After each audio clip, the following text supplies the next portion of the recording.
about to start reading Arrow of God to my wife.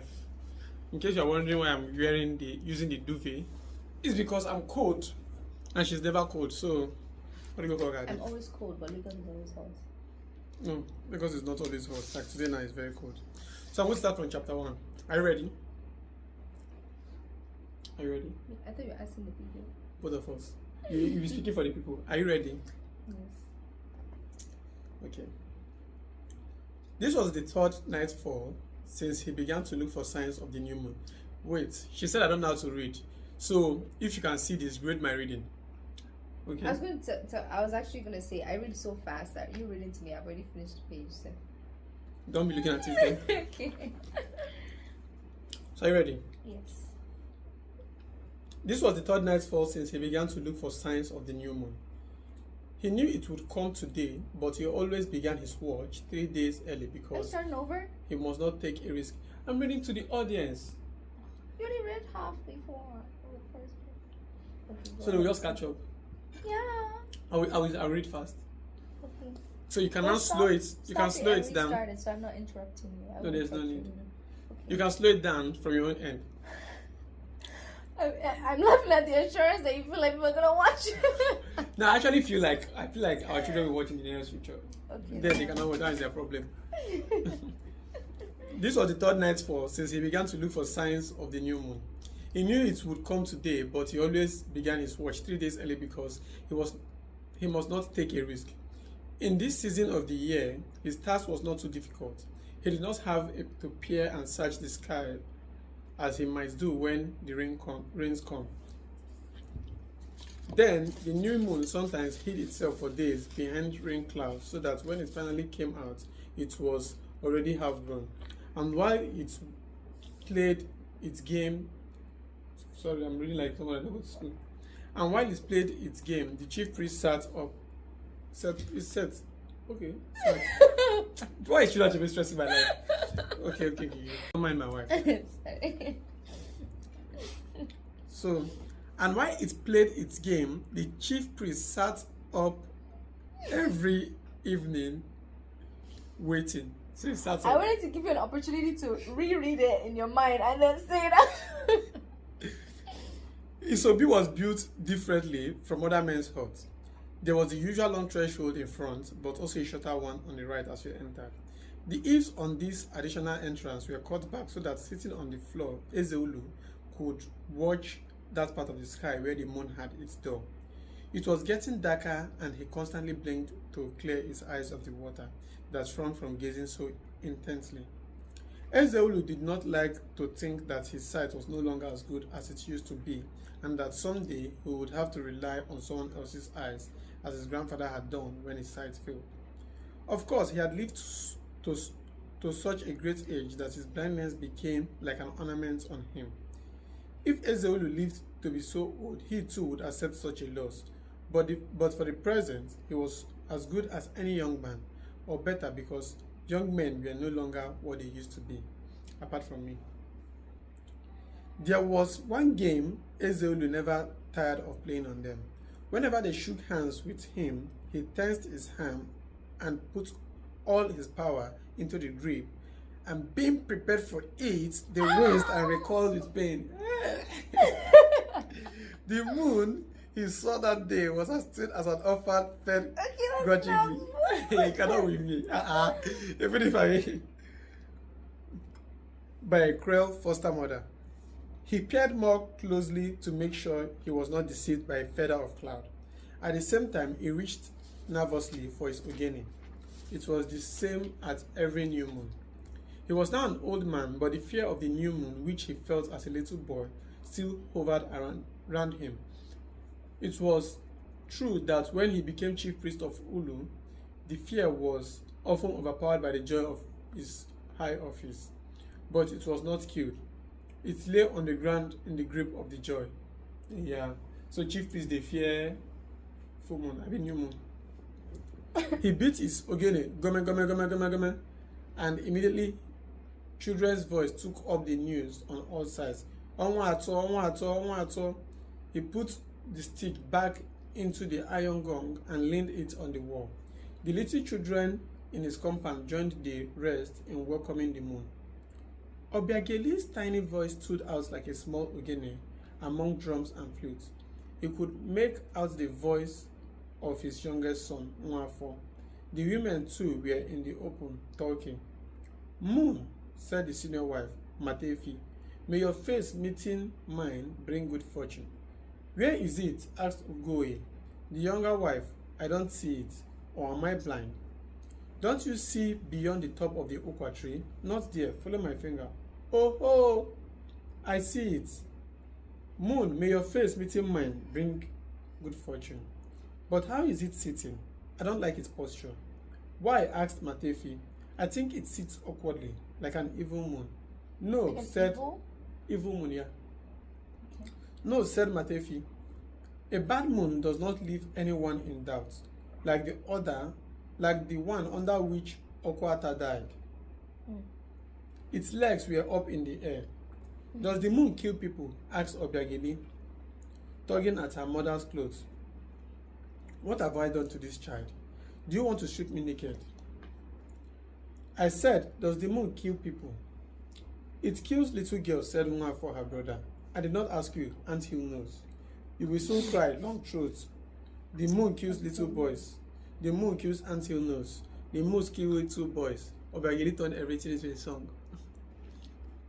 Ezeulu went into his barn and took down one yam from the bamboo platform built specially for the 12 sacred yams.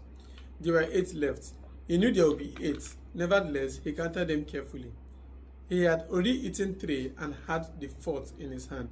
He checked the remaining ones again and went back to his obi, shutting the door of the barn carefully after him. His log fire was smoldering.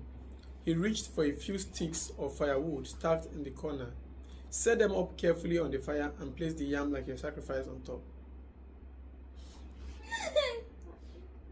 I know. As he waited for it to roast, and yours came on camera. As he waited for it to roast. Yeah, the tea is recording. Oh, I thought you read. As he waited for it to roast, he planned the coming event in his mind. It was Oye. Tomorrow will be Afo. Louder. And the next day, Nkwo. The day of the great market. The festival of the pumpkin leaves would fall on the 3rd Nkwo from that day. Tomorrow he would send for his assistants and tell them to announce the date to the 6 villages of Umuaro. Whenever Ezeulu considered the immensity of his power over the year and the crops, and therefore over the people, he wondered if it was real. It was true he named the day for the feast of the pumpkin leaves and for the New Yam feast, but he did not choose it. He was merely a watchman. His power was no more than the power of a child over a goat that was said to be his. As long as the goat was alive, it could be his. He would find its food and take care of it. But the day it would be slaughtered, he would know soon enough who the real owner was. No, the chief priest of Ulu was more than that. Must be more than that. If he should refuse to name the day, there will be no festival, no planting and no reaping. But could he refuse? No chief priest had ever refused, so it could not be done. He would not dare. Ezeulu was stung to anger by this, as though his enemy had spoken it. Take away. Oh! Hey! Sorry. You're not supposed to use my duvet. Should I turn off the air? No. Take away that word there, he replied to this enemy. Yes, I said take it away. No man in all Umuaro can stand up and say that I dare not. The woman who will bear the man, who will say it, has not been born yet. Mm-hmm. But this rebuke brought only momentary satisfaction. His mind, never content with shallow satisfactions, crept again to the brink of knowing what kind of power was it if it would never be used. Better to say that it was not there, that it was no more than the power in the innards of a proud dog who sought to put out a furnace with his pony fat. Do you see? I cannot understand anything there. He turned the yam with a stick. Okay. I think I need to drink water. Have water, don't worry. Any tip for you, Daddy? Mommy. Ouch. Thank you. Ah. Your face is not showing. Yeah. Are you ready? Yes. But this book brought only momentary satisfaction. His mind never satisfaction, full stop. His mind, never content with shallow satisfactions, crept again to the brink of knowing. What kind of power was it if it would never be used? Better to say it was not there, that it was no more than the power in the innards of the proud dog who sought to put out a furnace with his pony fat. He turned the yam with a stick. So this is Ezeulu's imagination, where he was wondering. Yes. Yeah. So he said. I was just saying I don't understand. Like the last part you read about the analogy of the dog Yes. His youngest son, Mwafo, now came into the obi, saluted Ezeulu by name, and took his favorite position on the mud bed at the far end, close to the shortest threshold. Although he was still only a child, it looked as though the deity had already marked him out as his future chief priest. Even before he had learnt to speak more than a few words, he had been strongly drawn to the god's ritual. It could almost be said that he already knew more about it than even the eldest.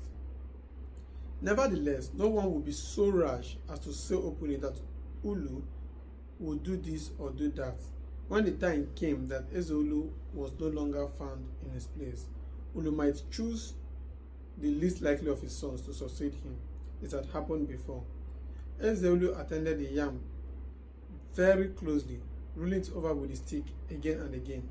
His eldest son, Edogo, came in from his own hut. You know, this cooking of yam for the girls and all those things. Remember when I cooked for the girls and I burnt it? Ezeulu, he shouted, "Hey!" Edogo passed through the hut into the inner compound to his sister Akweke's temporary home. "Go and call Edogo," said Ezeulu to Nwafo. The two came back and sat down on the mud bed. Ezeulu turned his yam once more before he spoke. "Did I ever tell you anything about carving a deity?" Edogo did not reply. Ezeulu looked in his direction but did not see him clearly because that part of the obi was in darkness. Edogo on his part saw his father's face lit up by the fire on which he was roasting the sacred yam. "Is Edogo not there? I am here." I said, "What did I tell you about carving the image of gods?" Perhaps you did not hear my first question. Perhaps I spoke with water in my mouth. Or that's how we say it. "You told me to avoid it. I told you that, did I? What is this story I hear then, that you are carving an alose for a man of Umuagu?" "Who told you? Who told me?" Wait, this is his daughter? His son, his other son. So, who told you? Who told me? Is it true or not is what I want to know, not who told me. I want to know who told you because I don't think he can tell the difference between the face of a deity and the face of a mask. I see. You may go, my son, and if you like, you may carve all the gods on Umuaro. If you hear me asking you about it again, take my name and give it to a dog. What I am carving for the man of Umuago is not. It is not me you are talking to. I have finished with you. Mwafo tried in vain to make sense out of these words. When his father's temper cooled, he would ask. Then his sister Obiageli came in from the inner compound and started Ezeulu and made to sit on the mud bed. "Have you finished preparing the bitter leaf? Asked Mwafo. "Don't you know how to prepare bitter leaf, or are your fingers broken?" Women. Wait, so who is she asking? So the last born, Mwafo, was asking the Obiageli, if she has finished preparing, and should ask her whether they don't break in fingers. Oh, it'll be done. When they ask her. "Keep quiet there, you two," Ezeulu rolled the yam out of the fire with his stick and quickly felt it between his thumb and first finger and was satisfied. He brought down a two-edged knife from the rafters and began to scrape off the coat of black on the roast yam. His hands were covered in soot when he had finished, and he clapped them together a few times to get them clean again. His wooden bowl was near at hand, and he cut the yam into it and waited for it to cool. When he began eating, Obiageli started to sing quietly to herself. She should have known by now that her father never gave out even the smallest crumbs of the yam he ate without palm oil at every new moon, but she never ceased hoping. He ate in silence. He had moved away from the fire and now sat with his back against the wall, looking outwards. As was usual with him on these occasions, his mind seemed to be fixed on distant thoughts. Now and again he drank from a calabash of cold water, which Nwafo had brought for him as he took the last piece. Obiageli returned to her mother's hut. Nwafo put away the wooden bowl and the calabash and stuck the knife again between two rafters. Ezeulu rose from his goat skin and moved to the household shrine on a flat board behind the central dwarf wall at the entrance. His ikenga, about as tall as a man's forearm, his animal's horn, as long as the rest of its human body, jostled with faceless ogbosi of the ancestors, black with the blood of sacrifice, and his short personal staff of Ofo. Nwafo's eyes picked out the special ogbosi which belonged to him. It had been carved for him because of the convulsions he used to have at night. They told him to call it namesake, and he did. Gradually, the convulsions had left him. Ezeulu took the Ofo staff from the others and sat in front of the shrine, not astride in a man's fashion, but with his legs stretched in front of him on one side of the shrine like a woman. He held one end of the short staff in his right hand and with the other end hit the air to punctuate his prayer. Olo, I thank you for making me see another new moon. May I see it again and again. This household, may it be healthy and prosperous. As this is the moon of planting, may the 6 villages plant with profit. May we escape danger in the farm, the bite of a snake or the sting of the scorpion, the mighty one of the scrubland. May we not cut our shin bone with the machete or the hoe, and let our wives bear male children. May we increase in numbers at the next counting of the villages, so that we shall sacrifice to you a cow, not a chicken, as we did after the last New Year festival. May children put their fathers into the earth, and not fathers their children. May good meet the face of every man and every woman. Let it come to the land of the river rain folk and to the land of the forest peoples.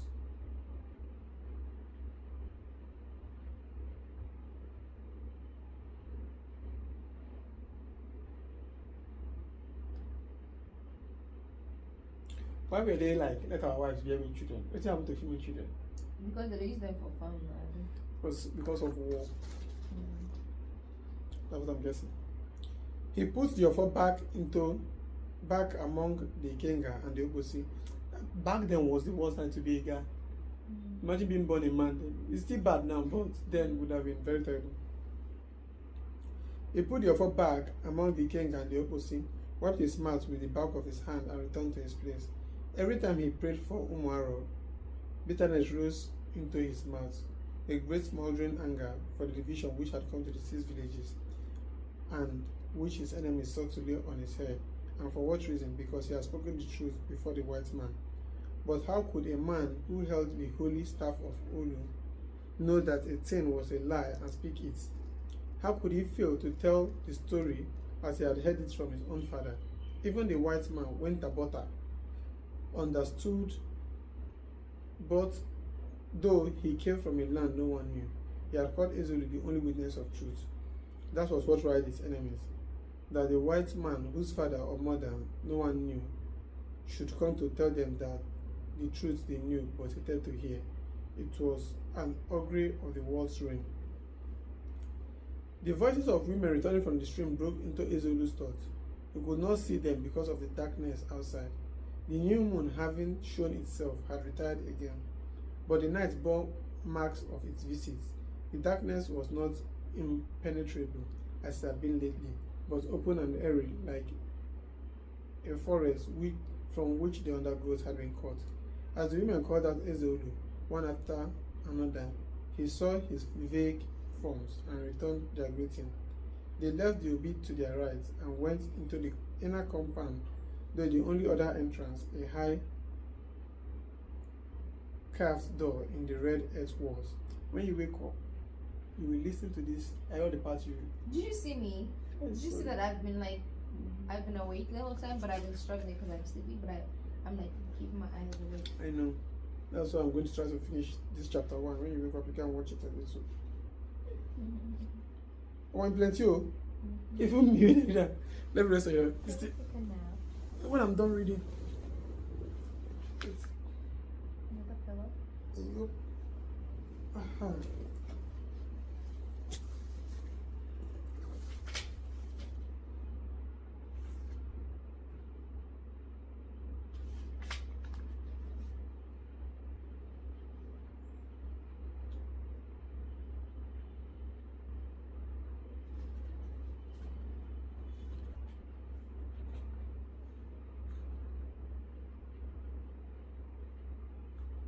Are these not the people I saw going to the stream before the sun went down?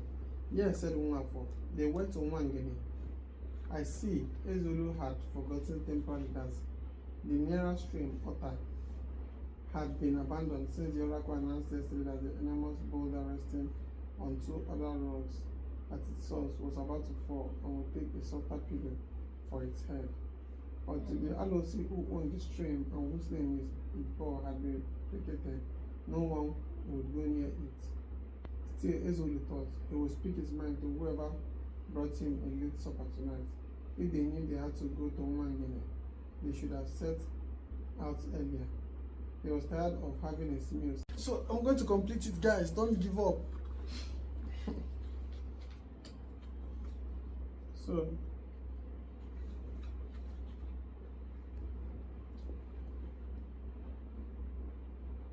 Obika's great manly voice rose louder and louder into the night air as he approached home. Even his whistling carried farther than some men's voices. He sang and whistled alternatively. Obika is returning, said Nwafo. The nice bird is early coming home today, said Ezeulu at the same time.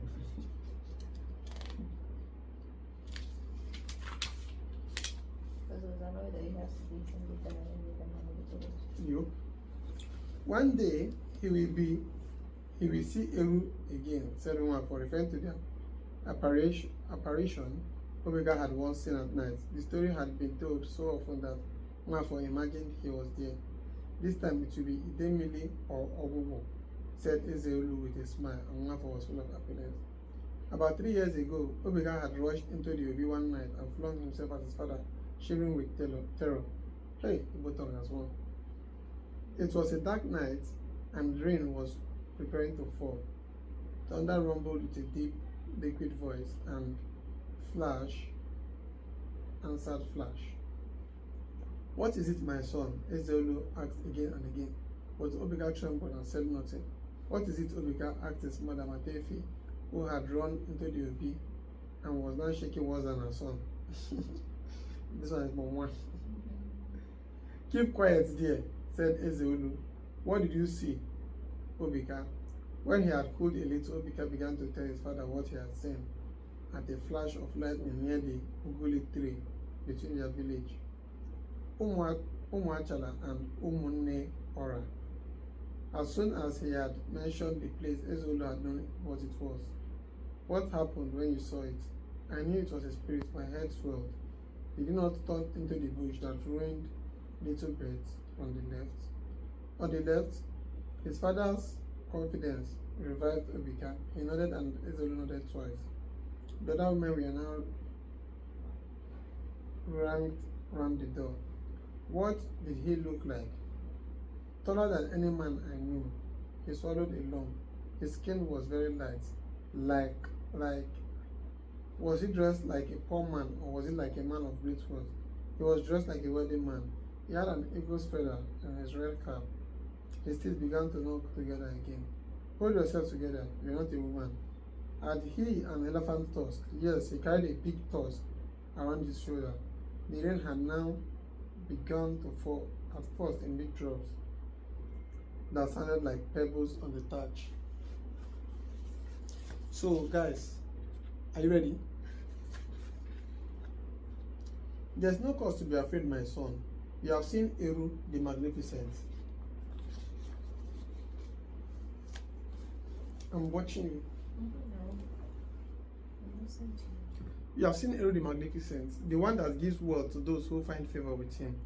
People sometimes see him at that place in this kind of weather.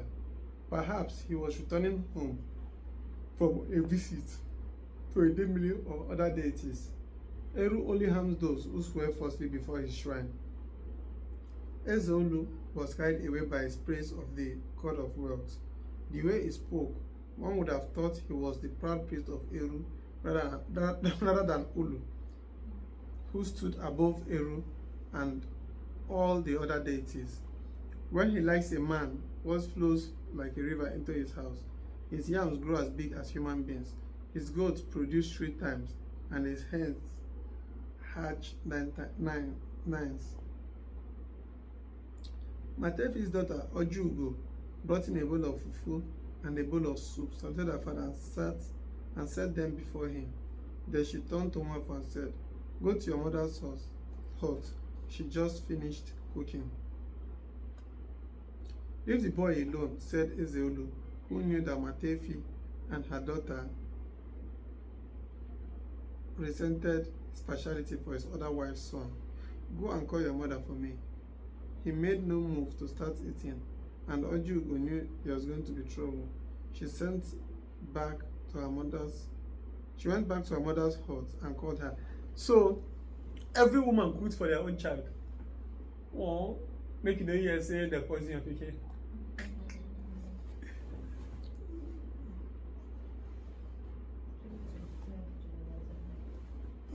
I make everybody cook for their own pikin now. How many am I married again? I don't know how many times I have said in this house that I shall not eat my supper when every other man in Umwaro is retiring to sleep. He said as soon as Matefi came in, "But you will not listen. To you, whatever I say in this house is no more effective than the fat a dog breaks to put on the fire." I went all the way to Wangene to fetch water, and if you like, and the man, if you like, you may go to Nkisa. What I am saying is that if you want that madness of yours to be cured, bring my supper at this time another day. When Ajugo came to collect the bowls, she found one for polishing of the soup. She waited for him to finish, full of anger. Then she gathered the bowls and went to tell her mother about it. This was not the first time or the second time or third time. It happened every day. "Do you blame a vulture for perching over a carcass?" said Matefi. "What do you expect a boy to do when his mother cooks?" You know it's they come next, huh? When his mother cooks soup with locust beans for fish. Ouch! He saves some money to buy ivory bracelets, but Ezeulu will never see anything wrong in what she does. If it is me, then he knows what to say. Ojugo was looking towards the other woman's hut, which was separated from theirs by the whole length of the compound. All she could see was the yellowish glow of the palm oil lamp between the low eaves and the threshold. There was a third hut which formed a half moon with the other two. It had belonged to Ezeulu's first wife, Okwata, who died many years ago. Ojugo hardly knew her. She only remembered she used to give a piece of fish and some locust beans to every child who went to her hut when she was making her soup. She was the mother of Adeze, Edogo, and Akweke. After her death, Children lived in the hut until the girls married. Her children lived in the hut. Then Ezeulu lived there alone until he married 2 years ago and built a small compound of his own beside his father's. Now, Akweke had been living in the hut again since she left her husband's house. They said the man ill-treated her, but Ojugo's mother said it was a lie and that Akweke was headstrong and proud. The kind of woman. What are they saying? The kind of woman who carried her father's compound into the house of her husband. What are they saying? You were sleeping.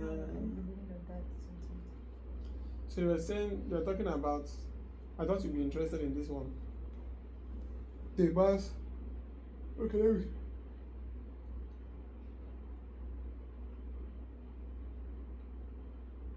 So the man's first wife, Okwata, she died many years ago. And she had 3 children. And after her death, her children lived in her hut until the girls got married. And then her son built a house beside the father's own. And then one of the daughters divorced the husband and came back because the man used to maltreat her. But the second wife is saying that no, say nobody was maltreating her, that she was very stubborn. Just when Ojugo and her mother were about to begin their meal, Obiga came home singing and whistling. Bring me his bowl, said Matefi. It's early today. Obiga stood at the low eaves and came in, hands first. He saluted his mother and she said no, without any warmth. He sat down heavily on the mud bed. Ojugo had brought his soup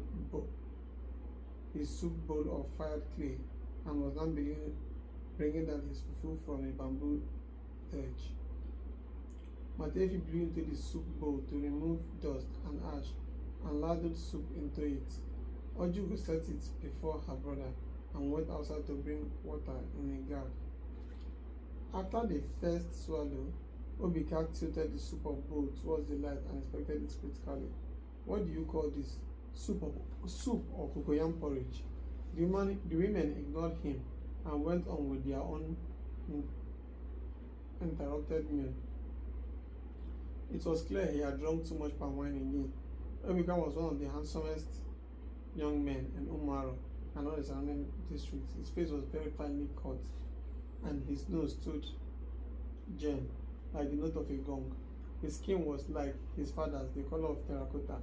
People said of him, as they always did when they saw great comeliness, that he was not born for this part among the Igbo people of the forest. That his previous life he must have sojourned among the riverine folk, whom the Igbo called Olu or Olu.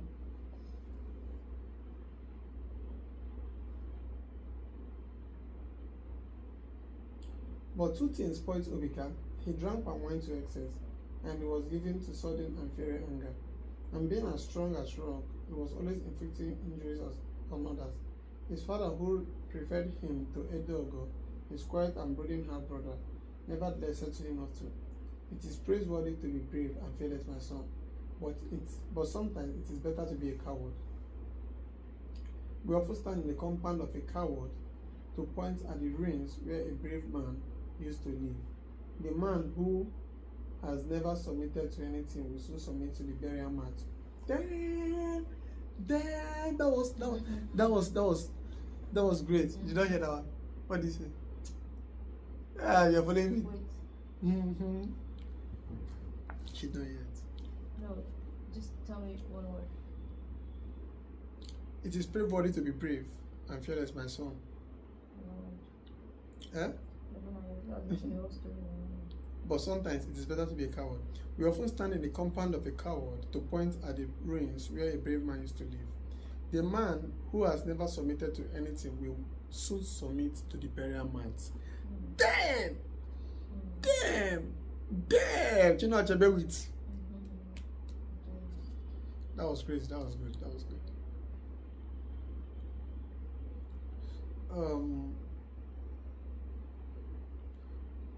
But for all that, Ezeulu would rather have a sharp boy who broke utensils in his haste than a slow and careful snail. God, man. Not very long ago, Obika had come very close indeed to committing murder. His half-sister Kweke often came home to say that her husband had beaten her. One early morning, she came again with her face all swollen. Without waiting to hear the rest of the story, Obika set out for Umuogugu, the village of his brother-in-law. On the way, he stopped to call his friend, Ofoedu, oh God, who was never absent from the scene of a fight. Imagine having a friend that is always there whenever they call on the fight. Oh my God. As they approached Umuogugu, Obika explained to Ofoedu that he must not help in beating Akweke's husband. Why have you called me then? Asked the other angrily. To carry your bag? Guys, this is fun. There may be work for you. If Umuogugu people are what I take them to be, they will come out in force to defend their brother. Then there will be work for you. No one in Ezeulu's compound knew where Obika had gone until he returned a little before noon with Ofoedu. On their heads was Akweke's husband tied to a bed, almost dead. They set him down under the okwa tree and led anyone to move him. The women and the neighbors pleaded with Obika and showed him the threatening ripe fruit on the tree as big as water pots. Then, yes, I put him there on purpose to be crushed by the fruit, the beast. Damn! So do you know what's happening? Let me tell you, because I know you're asleep. I will wake you. I told you I was going to wake you and now you're asleep. So Ezeulu has you know, he has sons and daughters. Drink some water. I need to listen to this gist. I need it. You're fighting it. You are fighting the sleep. Are you ready? Are you ready? If I open my mouth, you close your eyes. And so one of the daughter, the first wife's daughter, the wife is dead.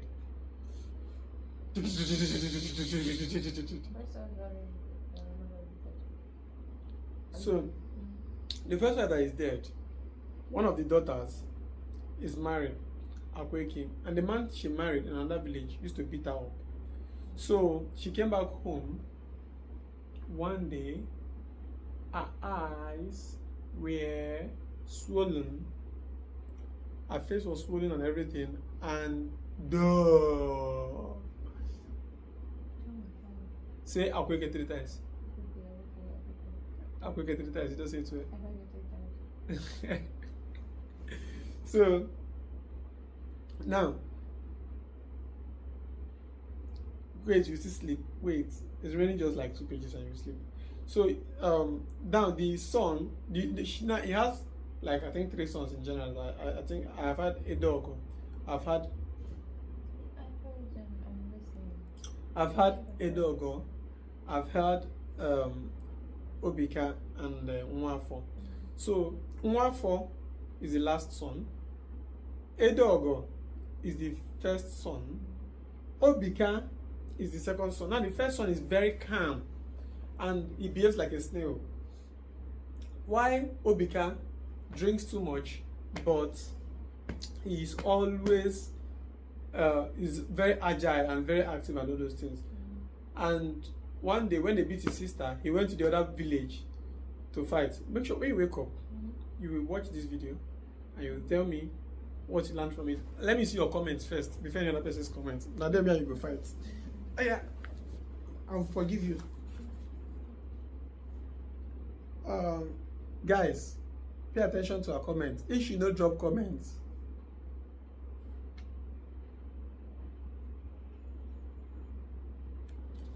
so eventually the commotion brought Ezeulu, who had got into the nearby bush, hurrying home.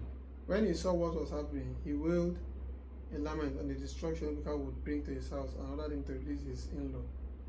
For 3 markets, Igbo could barely rise from his bed. Then one evening, his kinsmen came to seek satisfaction from Ezeulu. Most of them had gone out to their farms when it had all happened. For 3 markets and more, they had waited patiently for someone to explain why their kinsman would be beaten up and carried away. What is this story we hear about Ibe? They asked. Ezeulu tried to placate them without admitting that his son had done anything seriously wrong. He called his daughter Kweke to stand before them. You should have seen her the day she came home. Is this how you marry women in your place? If it is your way, then I say you will not marry my daughter like that. The men agreed that Ibe had stretched his arm too far, and so no one could blame Obika for defending his sister. Why do we pray to Ulu and to our ancestors to increase our numbers if not for this thing? Said their leader. No one eats numbers, but if we are many, nobody will dare molest us, and our daughters will hold their heads up in their husbands' houses. So we do not blame Obika so much. Do I speak well? His companions answered yes, and he continued. We cannot say that your son did wrong to fight for his sister. What you do not understand, however, is why a man with a penis between his legs will be carried away from his house and village. It is as if to say you are nothing and your kinsmen can do nothing. This is the part we do not understand. We have not come with wisdom, but with foolishness, because a man does not go to his in-law with wisdom. We want you to say to us, you are wrong. This is how it is, or that is how it is, and we shall be satisfied and go home. If someone says to us afterwards, your kinsman was beaten up and carried away, we shall know what to reply. Our great in-law, I salute you. Ezeulu employed all his skill in speaking to pacify his in-laws. They went home happier than they came, but it was hardly likely that they would press Ibe to carry palm wine to Ezeulu and ask for his wife's return. It looked as if she would live in her father's compound for a long time. When he finished his meal, Obika joined the others in Ezeulu's hut. As usual, Edeogo spoke for all of them, as well as Obika, Oduche, and Nwafo were there also. So, guys, people are seeing how a man will have to go and beg with wine if peradventure he beats his wife and the wife gets to leave. So make sure they learn. Tomorrow is Afo, said Edeogo, and we have to come to find out what work you have for us. Ezeulu thought for a while as though he was unprepared for the proposal. Then he asked Obika how much of the work on his new homestead was still undone. Only the woman's barn, he replied, but that could wait. There will be no cocoyam to put into it until harvest time. Nothing will wait, said Ezeulu. A new wife should not come into an unfinished homestead. I know such a thing does not trouble the present age, but as long as we are there, we shall continue to point out the right way. Edeogo, instead of working for me tomorrow, take your brothers and the women to build the barn. If Obika has no shame, the rest of us have. Father, I have a word to say. It was Oduche. I am listening. Oduche cleared his throat as if he was afraid to begin. Perhaps they are forbidden to help their brothers build a barn, said Obika quickly. You're always talking like a fool, Edeogo snapped at him. Has Oduche not worked as hard as yourself on your homestead? I should say harder.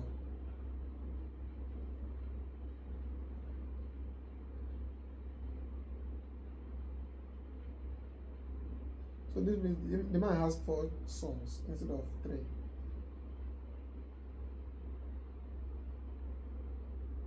It is all which I'm waiting to hear.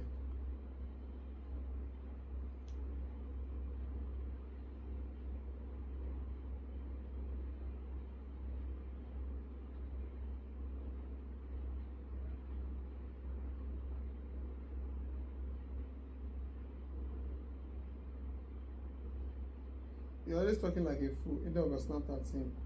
Has Oduche not worked as hard as yourself on your homestead? I should say harder. It is Oduche I'm waiting to hear, said Ezeulu, not you 2 jealous wives. I am one of those who have chosen to go to Oberi tomorrow and bring the loads of our new teacher. Oduche, father, listen to what I shall say now. When a handshake goes beyond the elbow, we know it has turned to be another thing. It was I who sent you to join those people because of my friendship to the white man when Tabata. He asked me to send one of my children to learn the ways of his people, and I agreed to send you. I did not send you so that you might leave your duty in my household. Do you hear me? Go and tell the people who chose you to go to Mary that I said no. Tell them that tomorrow is the day on which my sons and my wives and my son's wife work for me. Your people should know the custom of this land. If they don't, you must tell them. Do you hear me? I hear you.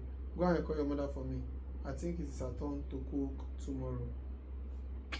That is the end of chapter 1, guys. So my wife has a job of finishing. This thing will be up to 30 minutes long. So our husband is beating her. Ouch, my phone. Yup. I'm not editing. I'm posting it like this.